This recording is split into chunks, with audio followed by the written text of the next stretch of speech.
ಚಿತ್ರದುರ್ಗ ಜಿಲ್ಲೆಯ ಚಳ್ಳಕೆರೆ ತಾಲೂಕಿನ ನಾಯಕನಹಟ್ಟಿ ಹೋಬಳಿಯ ರಾಮಸಾಗರ ಗ್ರಾಮದಲ್ಲಿ ಗುರುವಾರ ಸಂಜೆ ಸುರಿದ ಆಲಿಕಲ್ಲು ಮಳೆಯಿಂದ ದಾಳಿಂಬೆ ತೋಟಕ್ಕೆ ಹಾನಿಯಾಗಿದೆ.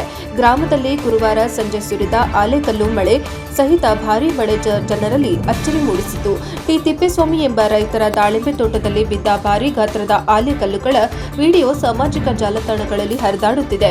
ಆಲಿಕಲ್ಲು ಮಳೆಯಿಂದ ತೋಟಗಾರಿಕೆ ಬೆಳೆಗಳಿಗೆ ಹಾನಿಯಾಗುವ ಸಾಧ್ಯತೆ ಇದೆ ಎಂದೆಂದು ಇಷ್ಟು ದೊಡ್ಡ ಗಾತ್ರದ ಆಲಿಕಲ್ಲುಗಳು ನಮ್ಮ ಭಾಗದಲ್ಲಿ ನಾವು ಕಂಡಿಲ್ಲ ಎಂದು ಹಲವರು ಆಶ್ಚರ್ಯ ವ್ಯಕ್ತಪಡಿಸಿದರು. ನಾಯಕನಹಟ್ಟಿ ಪಟ್ಟಣ ಸೇರಿದಂತೆ ತಿಮ್ಮಪ್ಪನಹಳ್ಳಿ, ಗಜ್ಜಗನಹಳ್ಳಿ, ಗೌರಿಪುರ, ಎನ್ ಮಾದೇವಪುರ, ಉದಾಪುರ, ಚನ್ನಬಸಟ್ಟಿ, ರಾಮಸಾಗರದಲ್ಲಿ ಬಿರುಗಾಳಿ ಸಹಿತ ಗುಡುಗು ಮಿಂಚಿನೊಂದಿಗೆ ಮಳೆಯಾಗಿದೆ.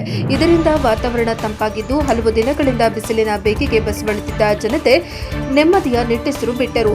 ಹಿಂದಿನ ಮಳೆಯಿಂದ ಭೂಮಿ ಹದ ಮಾಡಿಕೊಳ್ಳಲು ಅನುಕೂಲವಾಗಲಿದೆ ಎಂದು ರೈತರು ತಿಳಿಸಿದರು. ವರದಿ ಹರೀಶ್, ಚಿತ್ರದುರ್ಗ, ಪ್ರಜಾಪ್ರಭ ಟಿವಿ.